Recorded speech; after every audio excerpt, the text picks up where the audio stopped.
Good afternoon, everyone. Welcome to today's Wednesday market review. My name is Stock Darts, and we're going to do what we normally do on Wednesdays. We're going to go ahead and take a look at the four major markets. We're going to look at the S&P 500, the NASDAQ Composite, the Dow Jones, and the Russell 2000. Once we finish looking at those four, we will hopefully take a look at the U.S. dollar, oil, gold, silver, and see how commodities and the dollar are affecting the stock market. And then after that, we'll get the chart requests if anyone has any.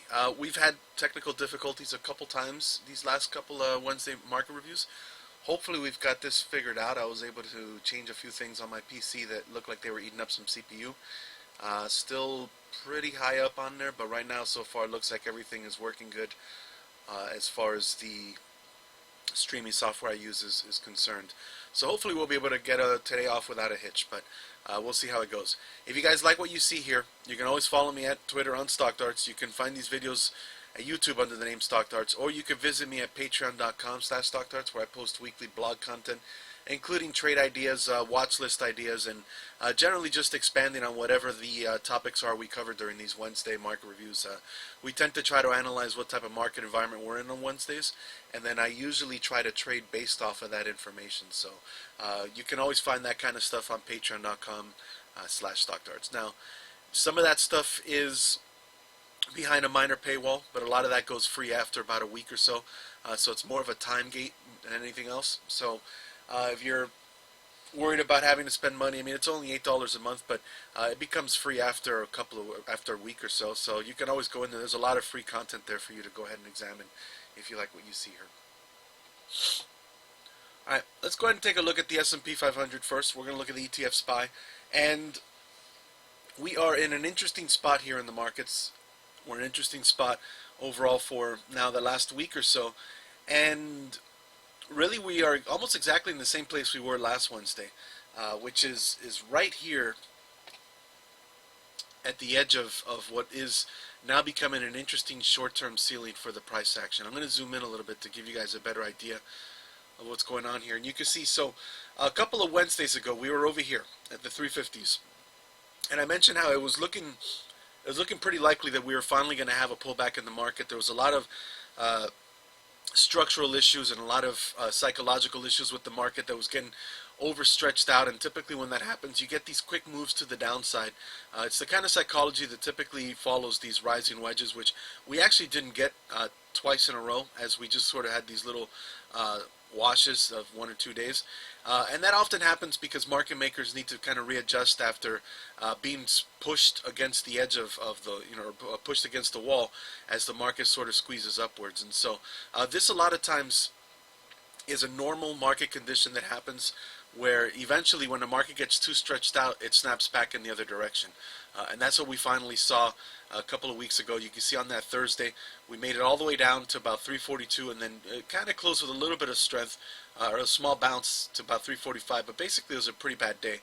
And then that Friday, we actually came all the way down to 334, and then actually finished the day pretty strongly, making our way back up to that 342, which is right around the 20-pair moving average. Now, that level, that Thursday low and that Friday close, had become pretty important. As you can see on the following Monday, we made it up to that level and faded sharply, and the next day we did the same thing, and the next day we did the same thing.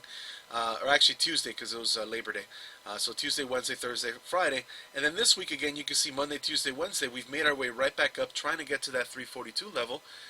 And that's kind of where we're stuck right now, is we're really trying to break past that level. You can see we're really struggling to get through there.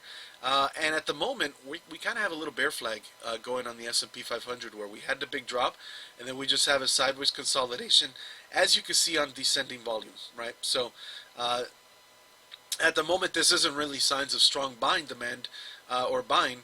It's really more a sign of just the market tapering off after that quick move to the downside, which again was to be expected, and is not necessarily a topping signal when you see these quick snapbacks off of these stretched out markets. Like I said, a lot of times what happens is you need to there's shares that need to be readjusted, whether it's from market makers, options, or from people that were weak, the weaker hands that kind of chase the price action upwards and stop out quickly. There's a lot of different reasons, or a lot of underlying factors for this, but you typically get a pretty quick snapback in the other direction, and that's what we've gotten. Now the question is this market ready to try to resume making its way up to highs, or have we reached the point now where buyers have been spooked enough to want to wait for better value, and sellers are starting to get a little bit more excited about being able to put pressure on the market. And if that's the case, then we're probably going to need to come back and retest the previous lows and possibly even break the 50-pair moving average. Now, I don't know that we're ready for that, but I will say that it looks like the market is really struggling to push upwards, which was anticipated. For those that follow me on the Patreon website, you'll know that our thought process this week was that we have a market that's still quite at a bit of a crossroads, and there was just as much potential for us to head further south this week as there was for us to make our way upwards. And that was kind of how we focused on our trading this week, was to make sure we picked stocks that gave us very clear entry and exit signals. And if they didn't trigger, then we would just stay out of this market. And so far what we've done is kind of just stay out, because most of our trades have not really triggered at the moment. And we're just kind of holding on to the trades from the last week or two. Generally speaking, this market has not really done well this week. I know that we've got 3 candles that have kind of trickled upwards, but underneath the surface, a lot of stocks are actually struggling and not doing nearly as well as what you would expect with the market kind of going up.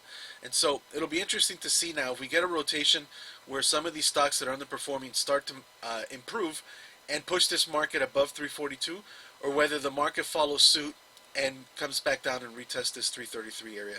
I think generally speaking, my thought process, as it was last week, is the same, is that I think the market's ready to start trading more sideways and maybe kind of back off of this strong trend that we've had upwards since basically April or March. You'll notice that the market's been in a pretty steady climb with not a lot of moments of sideways consolidation. We had some consolidation here in May and June. We had some consolidation here again in June to July, but since then we've just been kind of screaming upwards. And I think that we've reached the point where the market needs to trade sideways for maybe a month, maybe 2 months. And then from there, then we can figure out whether it wants to continue proceeding to new all-time highs, or whether it needs to come backtrack and test some lower levels. Now, as far as the key levels and what we're looking for on the S&P 500, we have, like I said, I think in the very short term, 343 is a very critical level. More important than actually this previous highs around 339, which I have outlined. In reality, the level that we want to look at right now, as far as short-term health in the market, is right here. We'll color that green because that's kind of, we'll make it a solid line. So that's what we need to breach in order to kind of resume our climb upwards and try to test our previous highs. Right now, there is another breakdown point up here around 352, but that's so close to all-time highs, so we could just say anything in this 355 to 358 area is going to be the resistance if we can break through this green line here, which, like I said, is a pretty important level from that first day that we dropped. Now, if we falter here and come back down, well, obviously, this 332 area, which is the 50-pair moving average, as far as the lows that we've printed over the last week and a half, that becomes our first level of support, and is likely going to hold up for another drop, and then we can maybe try to bounce and get back and hold above the 50.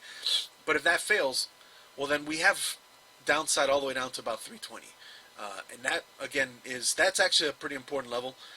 It goes all the way back to where we were back in February and January. As you can see, it was kind of the floor that we used as support as we tried to break through to new all-time highs, and was really the floor that we had before we hit the coronavirus and the situation that happened after, with us closing half of our economy basically. So we made our way all the way back through there, and as it often happens, levels that were support become resistance, which it kind of did for a while in June and July, and then eventually those levels become support once you break through them. So that should be a good level of support if we come back down to it. And for those of you that are being a little bit more cautious about this market and don't really want to go ahead and try to take long plays here because you think that we're still too high up, then that's probably the level you want to wait for as far as value is concerned. We may or may not get there. If we don't get there, you'll hopefully get a better consolidation pattern that gives you good risk reward somewhere in this 330 area. But I would consider that to be strong support. And below that is the 200-pair moving average, which I'd rather not see price action break through the 320s, but if it did, as long as it held above the 200, I think we're still okay. Ideally, the 200 will come up and meet price at those levels. All right, so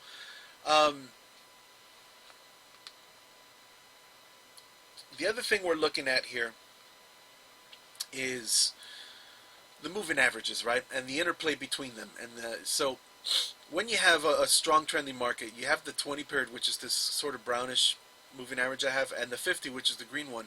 They tend to kind of go up in parallel, almost like train tracks, right?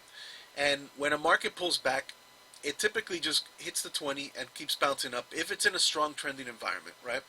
And that's what the S&P 500 has done for the most part this year, after we bottomed out in March and April. Now, every now and then, when you do break the 20, you come down and you test the 50, and then you chop between the two, right?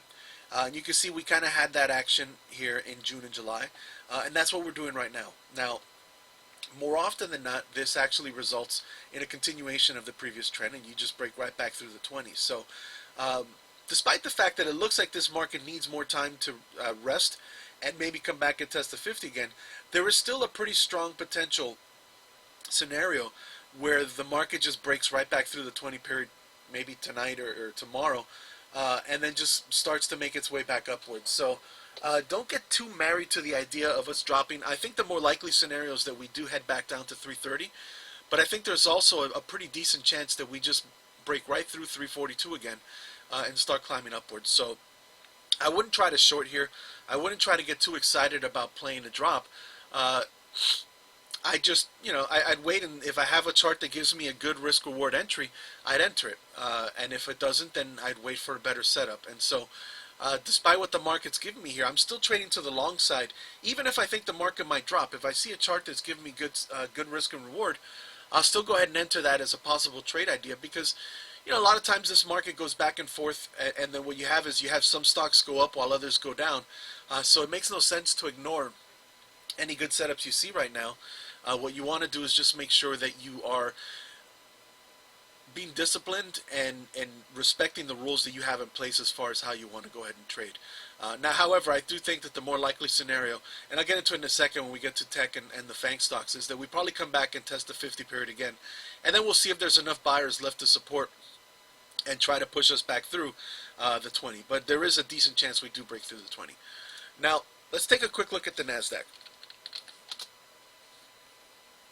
As you can see with the Qs, very similar situation to the S&P 500. Again, we have a level right here, and you can see the Nasdaq is lagging a bit. And we'll get into that in a second when we look at the FANG stocks.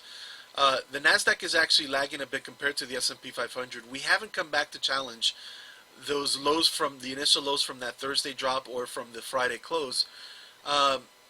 We're kind of below that, right? But the same general price action. We've breached the 20, we've come and found support at the 50, and we're chopping between the 20 to 50 per moving average, and we are struggling to get back above that price zone that defined the Thursday close, or the Thursday lows and the Friday close, right? So still in the same general place, just slightly lagging. If you take a look at the FANG stocks, and I think this is part of the reason why I think the market probably heads back a little bit lower. Take a look at Facebook, and you can see it's struggling. Lagging compared to the market quite a bit, right? Because again, that Thursday close and Friday, or Thursday low and Friday close, look how far we are below that, and we're actually challenging lows, right? If you look at Amazon, same thing, trading down close to support. You look at Apple, same thing, trading close to support.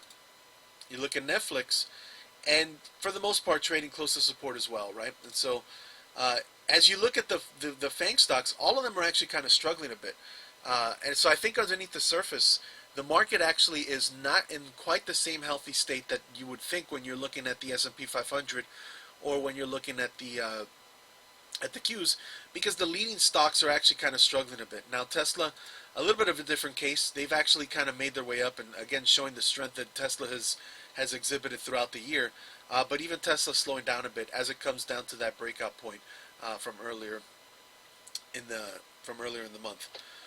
So when I look at those, I look at the leaders kind of stalling out, there's two things you could take from this, right? One is that we are probably due for more of a pullback because the leaders are struggling, or two, we're playing the rotation game where the weaker areas of the market are bouncing and doing well. So far, and we'll get into that in a second when we get to the Dow and IWM, I have not seen the rotation game really play out because the weaker areas of the market aren't really doing that well either. So what I'm seeing here is weakness under the surface that hasn't reflected in the indices yet, and might do so. Now, there is the other side of that coin, which is the indices have held up while those names have pulled back, and once those names find support and bounce, then the indices will make their way forward. So, again, I don't want to get too bold about saying that we're going to pull back and test lows again, because the way this market has behaved this year, there is still potential for us to just break right through that. And that's why as we trade, we try to respect our entry triggers, and try not to guess about what the market's doing. I know it's, when you follow people on Twitter, when you look at people on social media, it's kind of enticing to look at the people that kind of guess, and then when the stocks go in their favor, you're like, oh man, that was a great pick, or that was a great trade idea. But the truth is that the good traders, they don't guess. They set up scenarios where they expect something to possibly go in a direction, but they don't actually just enter hoping that it goes in that direction. They actually wait for the strength to kind of materialize before they go ahead and enter those trades. And our job as traders is not really to predict the market. Now, you do want to have some kind of predictions in place, but really what you want to do is react when the market starts to behave in the direction that your prediction was hoping, right? And so at the moment, we're just kind of watching to see what happens next with the market, because it's really stuck in kind of a range here. And until we see a break in one direction or the other, we don't really have any clarity as to what it wants to do next. Now, like I said, I feel like there are more signs pointing to a further drop than there is towards a bounce. But because of the prevailing strength that we've had in this market, I'm not really excited about shorting this. If you try to short this, you're kind of getting cute, and you're just playing the chop as this thing consolidates between the two moving averages. And you might get lucky and get a quick bounce, but it's really not, the returns aren't really worth the risk that you're taking. Now, there's not a lot of risk to the upside as far as where your stop out is concerned, but there's more risk as far as the probability of your trade working in your favor, because again, at the moment, for the most part, what we're doing here is trading in a bull market, and so the probabilities of that short working for you are kind of slim. All right, now key levels on the NASDAQ, right? We have, again, just like the S&P 500, directly overhead we have short-term resistance at 283. If we can break through that, there's upside all the way up into the 290s to 300. To the downside, we have the 50-period moving average and recent lows down here around 269 to maybe 271, 272. That should be a floor if we do pull back. I would probably expect at least one more attempt at a bounce at this area before we ultimately fail it, if we ultimately fail it. So even if we do drop, I don't think it's that scary. Now, if we slash right through it, like I said, then there is potential for move to the downside. Now, you can see with the NASDAQ, a lot of room here before we hit some levels that really are concerning. So I wouldn't expect us to come all the way down to 237. I'd expect price action to stabilize somewhere in the 250s, maybe 254, 255, maybe 260. Because again, it's the strongest index, and I don't think it's going to make its way all the way down to the lows that we've had previously. All right. Now we look at the Dow. This again flies in the face of anyone that thinks maybe we're rotating into weaker names. The Dow has been, for the most part, generally speaking, this year weaker than the S&P 500 and the NASDAQ. And as you can see, we're in the same place, the same exact place as the other indices. Now, I will say this, there is a small bit of strength in the Dow. When you look at it compared to those the lows from Thursday and the close on Friday, we are trying to break through them. So there's a small bit of overperformance here on the Dow names. Not a lot, but it is trying to break through that level instead of closer to the lows. So, it is what it is.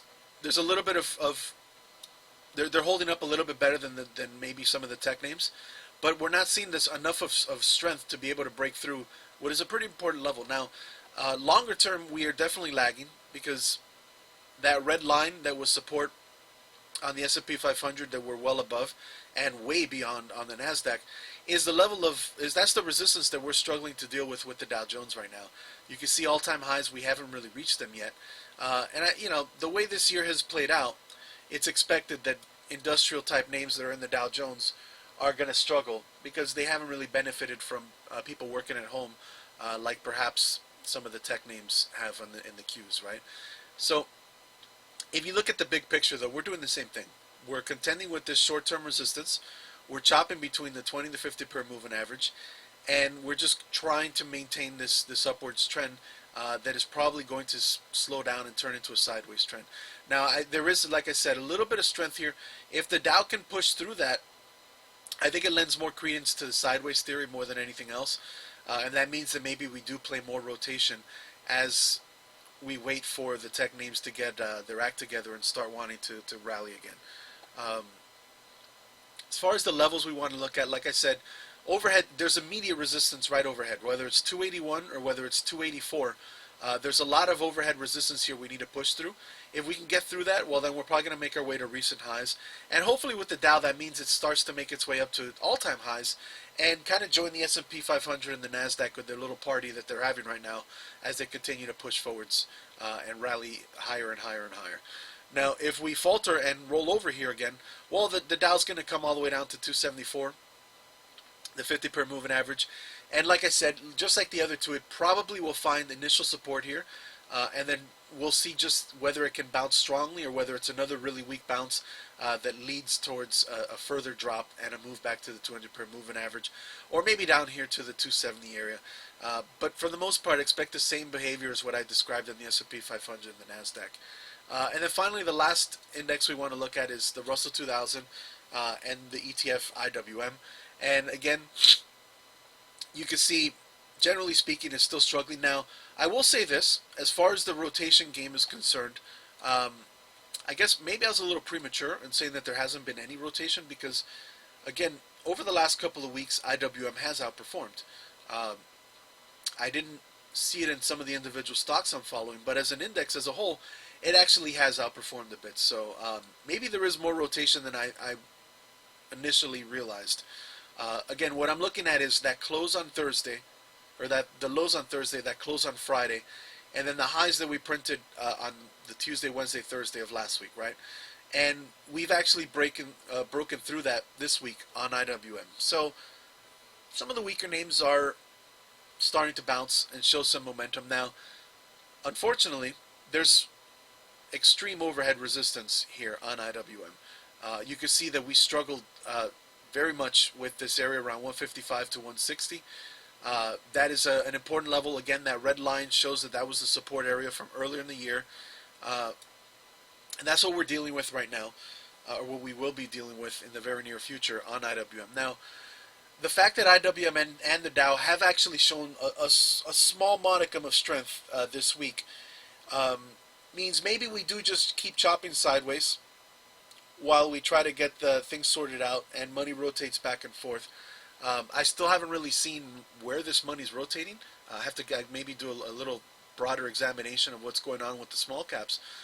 But, you know, that's actually a very positive move. IWM got above the 20 per moving average, which is nice. So it chopped between the 20 and the 50, and it actually broke above.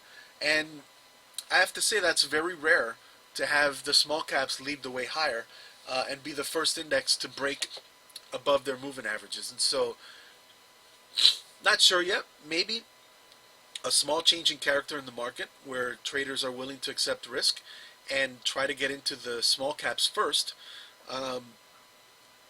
I suspect it's probably just a matter of still profit to be taken in the tech names, but for now, this is a nice development where we're seeing IWM start to push upwards first. Now, that being said, it's got a lot of work to do. Not only to just break through this recent resistance, but to get to all-time highs, it still has quite a ways to go. If you take a look at where we are now, you take a look at all-time highs. All-time highs are 170. We're still at 155, so we still need a good 20-point rally just to get to our all-time high levels, let alone break them. But in the very short term, that's actually pretty positive, and I like what I'm seeing here out of IWM. And if this can continue, it could be a nice change of pace with the market where we don't have to just pile into the tech names, where we can look at the recovery that's going across the board in some of the more beaten down names that have not been able to make their way higher this year for a lot of the reasons that our economy has struggled. All right, so that's the four major markets. Um, we've been holding up steady with the CPU usage on my computer, and I don't think that we've frozen yet. Those of you that are in here, if you have anything to add, feel free to type it into the chat. I want to make sure that things are working smoothly here. Um, and like I said, I don't want to spend a lot of time with the Forex and the dollar crosses today. So if you guys have charts you want me to look at, feel free to type them in. I want to see if maybe you guys are finding better charts than I've been able to find. Because this week has been not that great for me as far as finding new stocks to trade.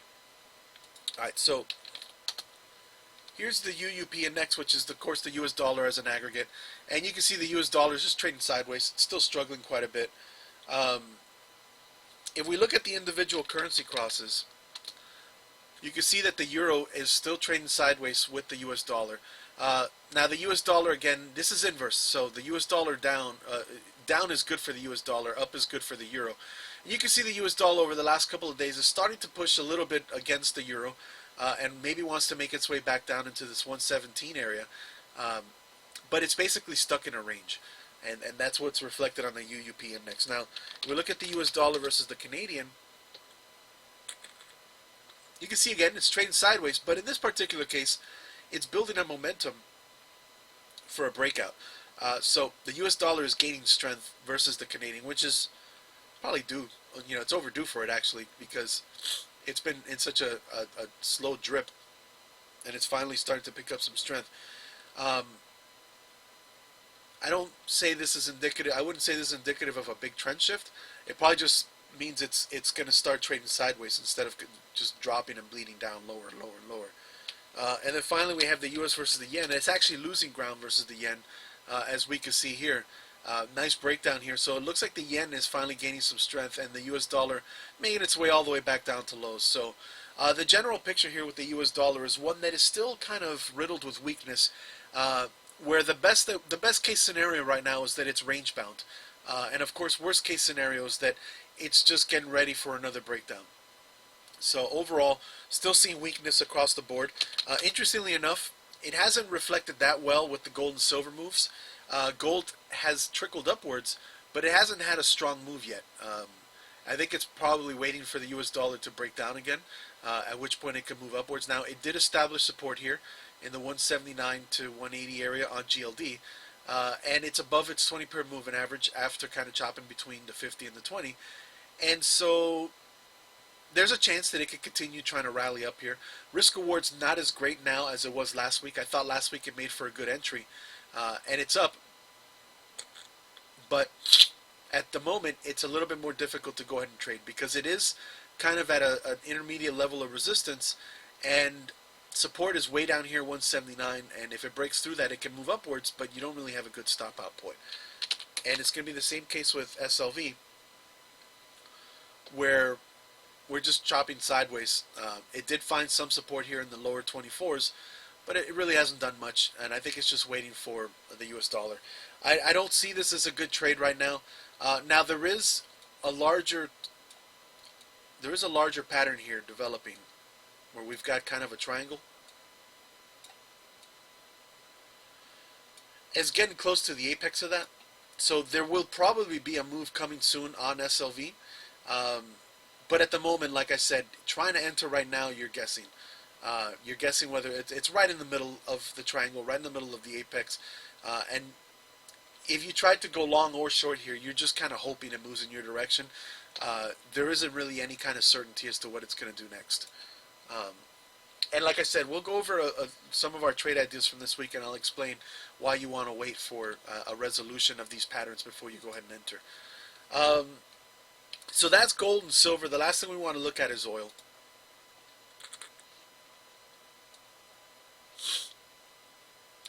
And as you can see, oil, we had the nice breakdown from the $43 area and made its way down into the mid-30s, and now it's starting to recover.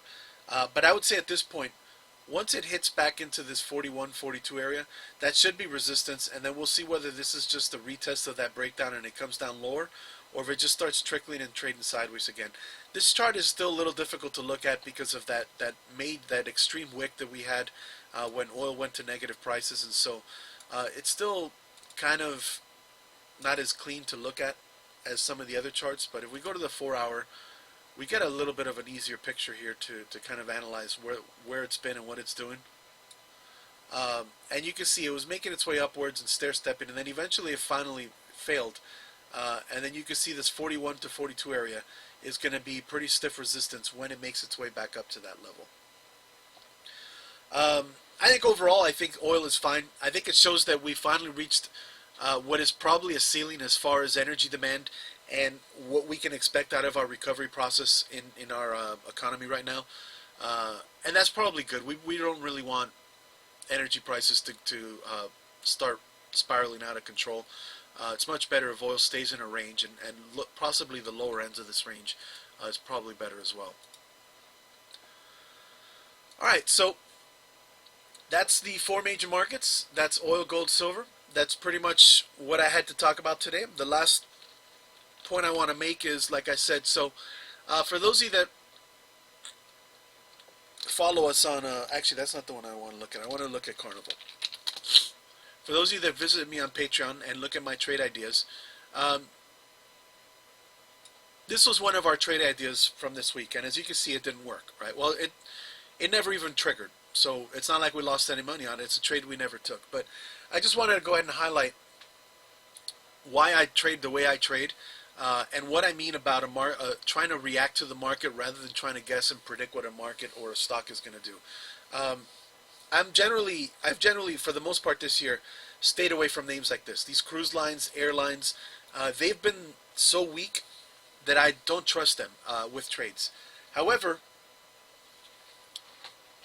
every now and then you get a good setup, and despite what your thoughts on a trade are, and this happens a lot with Tesla. There's a lot of people that hate Tesla, the company, or don't believe in the company, and so they've ignored incredible profits that have taken place for those that have traded it to the long side.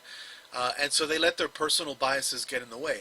Now, me personally, I don't have a personal bias against Carnival. I just don't think that the cruise lines are in a good place to be traded this year. I think that there's so much stacked against them that they just are going to continue to lose money because they can't even really open for business. And if they do, it's going to be with a skeleton crew and with very small amounts of people actually taking advantage of their cruises. So, you know, they're doing poorly for a reason. Now, that being said, as a trader that follows technical analysis, when you see a good setup, you want to go ahead and try to take it. Now, to that point, what I'm talking about as far as reacting to a market rather than predicting it, there's a lot of people that would look at this trade and just, they would have gotten excited about it, and the fear of missing out kicks in, and they want to go ahead and make sure that they don't miss the breakout on this, and they would have tried to enter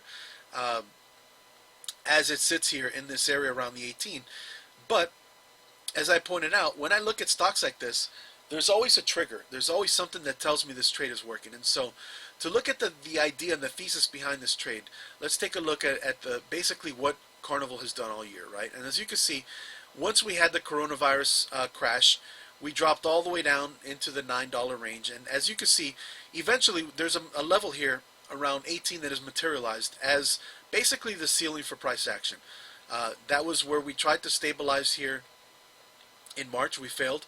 When we bounced strongly trying to do a V-bottom, this was where price action failed again at the end of March, and then we've slowly made our way back up there. Now, we did have a temporary blast through that in June, but ultimately we fell back, and then we printed this nice cup and handle over most of the summer, July, August, September, right? And then recently we had this nice little pennant.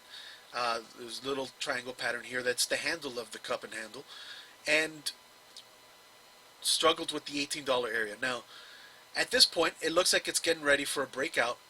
Wants to go from 18 and maybe test back all the way up to that 24 level. That's really good trading opportunity and really good risk reward. You're looking at a stop out area about maybe a point from the breakout, right? Because you're looking for a breakout around 1850, a stop out around 1750, and you're looking at about 2450. So about 6 points of upside versus 1 point of downside. That's really good risk reward. And so when I see that, means I'll ignore the fact that I don't like Carnival as a stock because I like this setup, but I'm going to be quick about it. and I know I'm not going to just guess and enter, because these stocks are so weak that they tend to disappoint you, right? But the trade never triggered, right? Because we never got what we wanted. So again, the thesis here is that 18 has been a ceiling, and Carnival spent the entire summer building up momentum to break through it.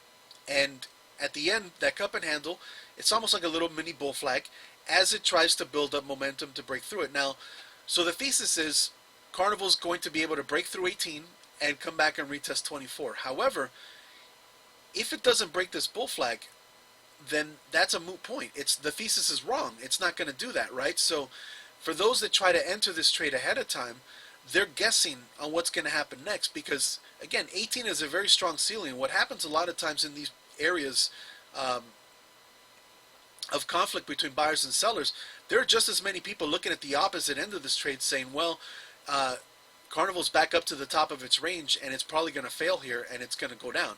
And so when we have these areas and we have these little triangles, that's buyers and sellers that are disagreeing on what's supposed to happen next. And if you just go ahead and enter because you think it's going to go up next, you're just putting yourself right in the middle of a shootout between bulls and bears, and you're just expecting, you're hoping that it goes in your favor, and that's not really the way you want to trade. You don't want to trade off of hope.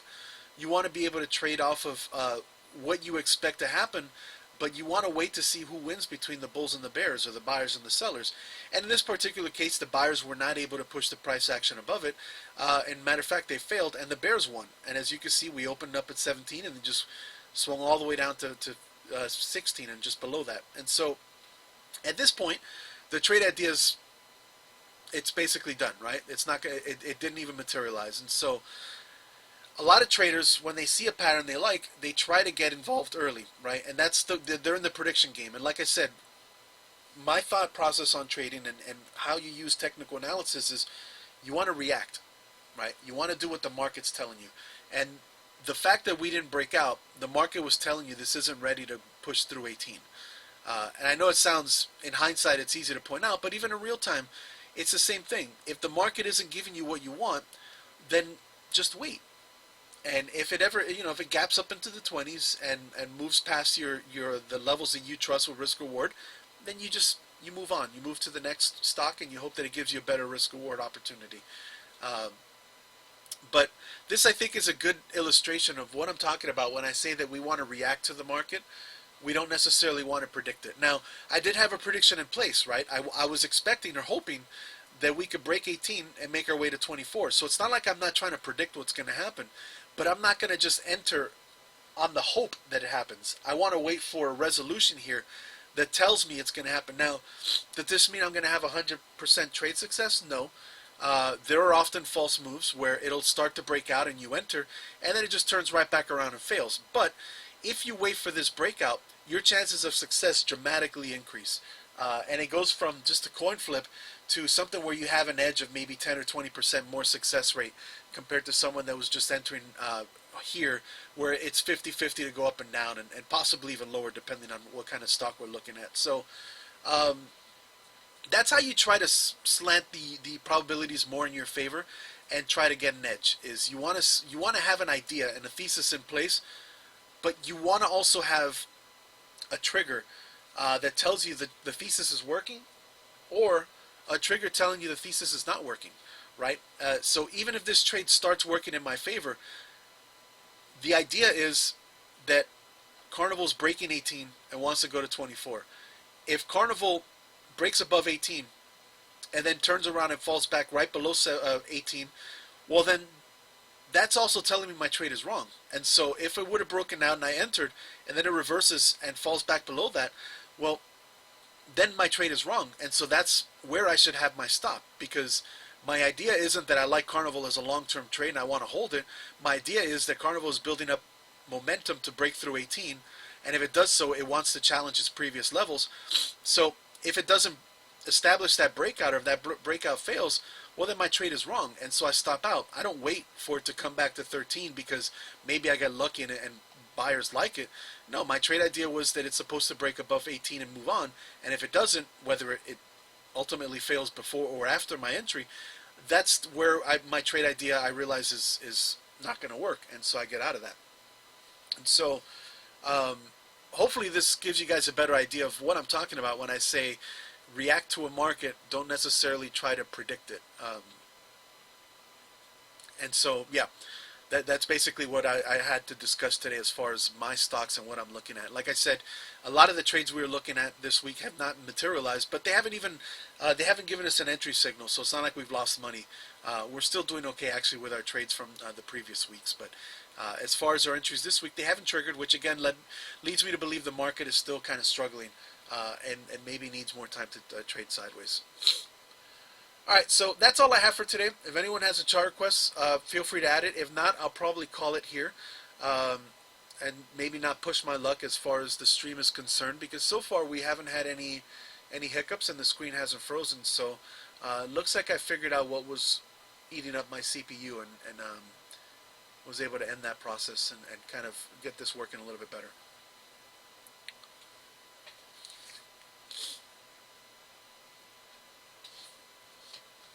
Alright, so again, those of you that are in here, thank you for attending.